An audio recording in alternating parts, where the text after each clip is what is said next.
दिला देह भजना गोमटा, जो आपल्याला हा नरदेह प्राप्त झालेला आहे हा म्हणजे फक्त भगवंताची प्राप्तीसाठी आपल्याला प्राप्त झालेला आहे। अशी ही आपली दातृत्वाची भूमी नाही का। नाहीतर एक काळ असा होता महाराज, आता सध्या आपला तरी बरं आहे, सप्त्यामध्ये आल्यानंतर आपल्याला कमीत कमी नाही जास्त 2 वेळा तरी आपल्याला खायला भेटत असतो। पण एक काळ या भारताने असा सुद्धा बघितला आहे की ज्या वेळेस गुरुला वडा खाण्याची इच्छा झाली तर शिष्याला मात्र डोळा काढून द्यावा लागला नाही का, तेव्हा त्यांना तो वडा प्राप्त झाला। मच्छिंद्रनाथांना ज्यावेळेस वडा खाण्याची इच्छा झाली तेव्हा गोरक्षनाथाला डोळा द्यावा लागलं, त्याच्यानंतर वडा प्राप्त झाला। आमच्या निवृत्तीनाथांना मांडे खाण्याची इच्छा झाली नाही का, निवृत्तीनाथांना मांडे खाण्याची इच्छा झाली आणि तिने त्या नाथांनी इच्छा प्रकट केली महाराज की आज मला मांडे खाण्याची इच्छा आहे। आणि हे मुक्ताईने ऐकलं, 5 वर्षाच्या मुक्ताईने ऐकलं आणि तिला असं वाटलं की अरे दादांची कधीही इच्छा झालेली नाही, कारण दादा हे कसे आहेत निवृत्तीपरक आहेत, नावच त्यांचं निवृत्ती, कधीही त्यांनी प्रवृत्तीला शिवलं नाही। पण आज त्यांची मांडे खाण्याची इच्छा झाली आणि हे वाक्य ऐकल्याबरोबर मुक्ताई महाराज सिद्धपेठातून गावामध्ये निघाले। कशा करता, तर मांडे करण्यासाठी तो पात्र आणण्याकरता। आणि छोटी मुक्ताई आहे, समाजाने यांना वाडीमध्ये टाकलेला आहे का, कारण की संन्यास धारण केल्यानंतर ग्रस्त आश्रम स्वीकारल्यामुळे यांना वाडीमध्ये टाकलेला आहे नाही का। वाडी समजते ना, हे वांगे टमाटर मिरची हे लावतो, हे वाडी नाही का। पहिल्याच्या काळामध्ये वाडी राहत होती, वाडी म्हणजे वाडीत टाकत होते लोक। आम्ही लहानपणी पाहिलं एक घर टाकलं होतं वाडीमध्ये। तुम्ही म्हणाल का वाडी टाकली तर बरं आहे, टमाटर खाला भेटे, मिरची खाला भेटे, काही घ्यायचं खा, ही वाडी नाही। समाजापासून त्याचा संबंध कट नाही का, आताच्या सारखं नाही लाईन कट झाली नंतर डायरेक्ट टाकता येईल, कट म्हणजे कट, ते तर बिलकुल फटकायचं नाही। समाजाने सर्व दिसते नाते सर्व तोडल्या जात होते। अशा समाजांनी 4ही भावंडांना वाडीमध्ये टाकलेलं होतं। मग कोणाशी संपर्क नाही, जो काही संपर्क येईल तो सर्व दुरून। निवृत्तीनाथाची मांडे खाण्याची इच्छा झाली आणि मुक्ता ही मांडेचा पात्र घेण्यासाठी गावामध्ये निघाली। जवळपास 1 किलोमीटरचं अंतर पायी पायी छोट्या छोट्या पावलाने आपली निघालेली आहे। आणि गावामध्ये गेल्यानंतर कुंभारवाड्यामध्ये गेली आणि कुंभारवाड्यामध्ये आवाज दिला तिनं, काका ओ काका, माझ्या दादाला मांडे खायची इच्छा झालेली आहे म्हणून मला पात्र पाहिजे नाही का।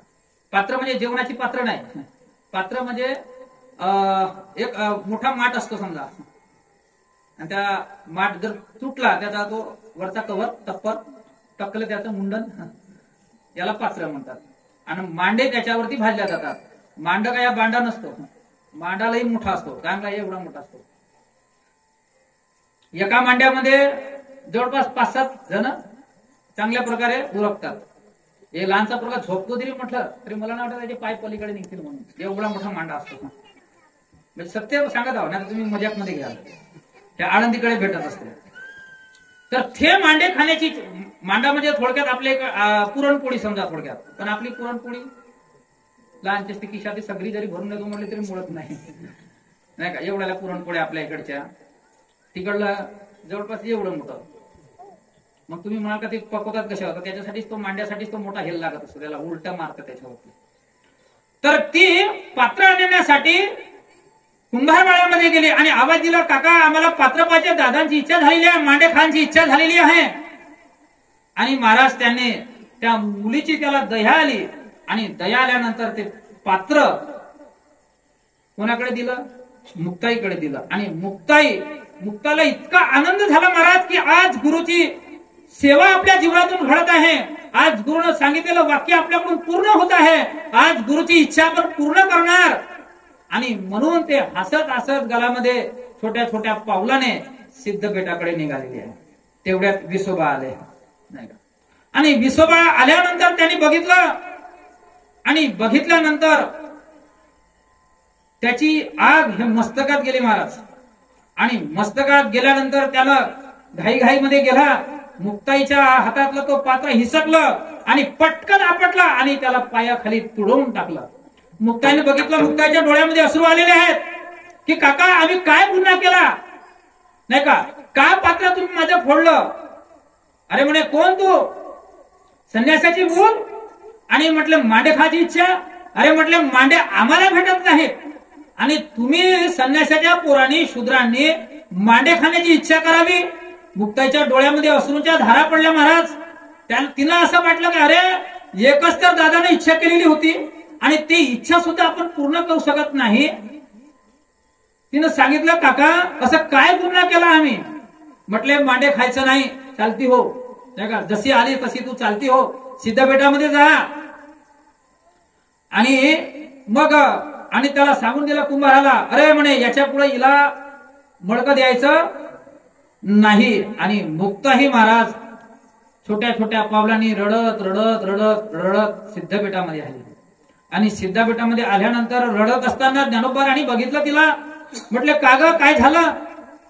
म्हटले दादा असा असा प्रसंग झाला, विसोबा काकांनी मांड्याचं पात्र फोडून टाकलं.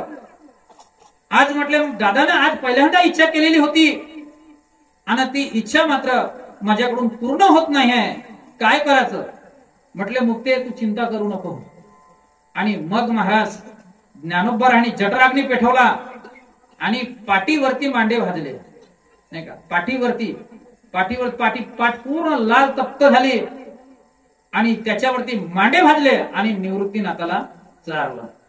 पण हे मांडे भाजत असताना विसोबा काकाला असं वाटलं की अरे आता काय झालं असेल, कसं गेल्यानंतर काय करत असतील तिथे, कसा प्रसंग असेल, सर्व रडारडी असेल, नाही का. आणि महाराज जे कुठील लोक असतात ना, हे यांना दुसऱ्याला त्रास देण्यासाठी खूप आनंद राहत असतो, नाही का. काही काही तर माणसं असे असतात इतका त्रास देतात लोकांना, जिवंतपणी तर देतातच देतात, मेल्यानंतर सुद्धा त्रास देतात. नाही, एक माणूस होता खूप त्रास दिला त्यांनी समाजाला, खूप त्रास, इतका त्रास दिला, शेवटी मरणाची वेळ आली. मरणाची वेळ आल्यानंतर त्याला असं वाटलं की आपण पोरा मरायचं नाही, आतापर्यंत आपण समाजाला त्रास दिला, मरताना सुद्धा त्रास देऊनच मरायचं.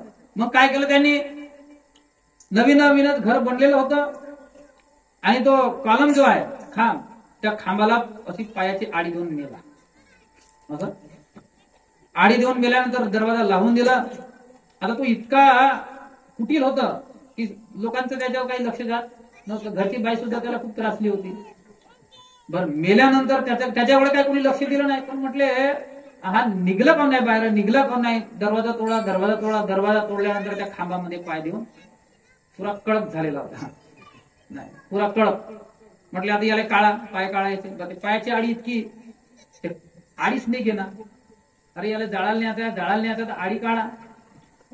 म्हटलं आता खांब पाळा. मग आता निघत नाही तर मग काय करायचं, खांब पाळा. म्हातारी म्हटली कशाला उगाच, तुम्हालाही त्रास दिला यांनी आयुष्यभर, मलाही त्रास दिला आयुष्यभर. आता म्हटले हे खांब पाळण्यापेक्षा याला काय करा तुम्ही, तोडून काढा, नाही का, पाय काय करा, तोडून काढा. म्हटलं ठीक आहे, मग काय हरकत नाही. आणि मग ते तोडले पाय, आणि तोडल्यानंतर मग त्याला स्मशानामध्ये नेण्यासाठी लागले. तिकडून तेवढ्यात पोलीसची कार आली, रक्ताचे डाग. अरे म्हटले थांबा, पक्का गाव गेला जायला मध्ये, अजूनही आहे तिथं. विठाला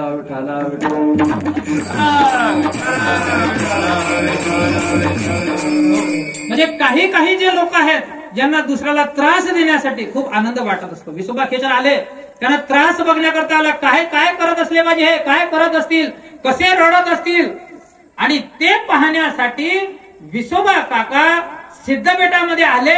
आणि सिद्धपेठातल्या झोपडीला एक खिडकी होती आणि त्या खिडकीतून डोकावून पाहायला लागले महाराज. डोकावून पाहिल्यानंतर त्याच्या लक्षात आलं की ज्ञानोबारायांचा हा योग सामर्थ्याने पाठ पूर्ण तप्त केलेली आहे आणि त्याच्यावरती मुक्ताई हे मांडे भाजत आहे.